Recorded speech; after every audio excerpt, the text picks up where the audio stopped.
satu mahasiswi dari Universitas Islam Negeri Sultan Hasanuddin Deli, Prodi Bahasa dan Sastra Arab. Saya akan menjelaskan tentang sejarah, tentang salah satu ulama besar di daerah saya, yakni Kabupaten Kerinci. Tapi tepatnya saya berasal dari Kota Sumantri. Tapi di sini saya akan menjelaskan salah satu ulama besar di Kabupaten Kerinci. Info ini saya dapatkan langsung dari beliau, yakni Ustadz Abdul Muthalib bin Haji Ahmad Mukhtar. Dan cucu beliau ini merupakan tamatan Mesir. Di universitas mana saya kurang tahu. Baiklah, biografi beliau. Nama beliau adalah Syekh Haji Mukhtar, atau sering dipanggil dengan sebutan Buya Ambai, karena beliau berasal dari salah satu desa di Kabupaten Kerinci, yakni Desa Ambai. Syekh Haji Mukhtar bin Abdul Karim.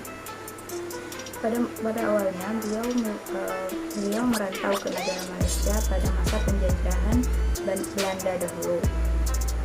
Selanjutnya beliau merantau ke Malaysia bersama adik beliau. Nama adik beliau yaitu Buya Ahmad.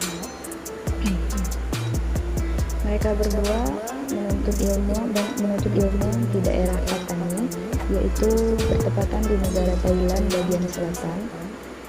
Setelah mereka ke Malaysia, mereka pergi ke daerah Patani itu untuk menuntut ilmu di samping kesibukan mereka bekerja.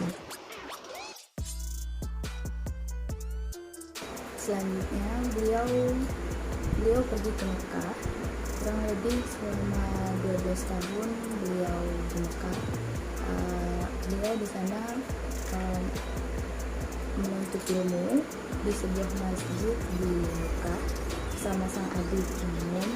Sang adik terlebih dahulu wafat sekitar umur 40 tahun dan meninggal waktu di Kerinci. Dan adik Syekh ini pun seorang hafiz Quran. Setelah kembali dari Mekah, beliau kembali lagi ke negara Malaysia dan sempat mendirikan banyak tempat pengajian, tepatnya itu di daerah Ulu Kelam. Bahkan sampai sekarang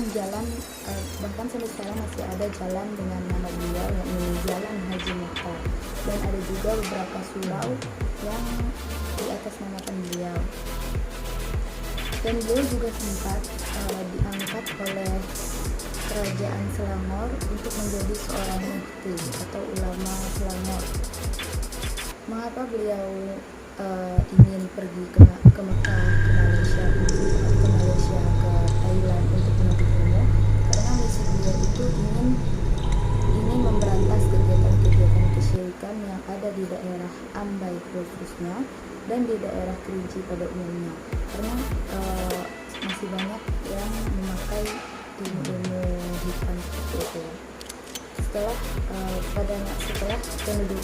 pendidikan atau penjajahan Jepang, beliau diminta untuk kembali ke Kerinci oleh penduduk Kerinci, dikarenakan di daerah ataupun tempat tinggal beliau itu di Desa Ambai masih banyak masyarakat yang tidak sepenuhnya beriman kepada Allah SWT.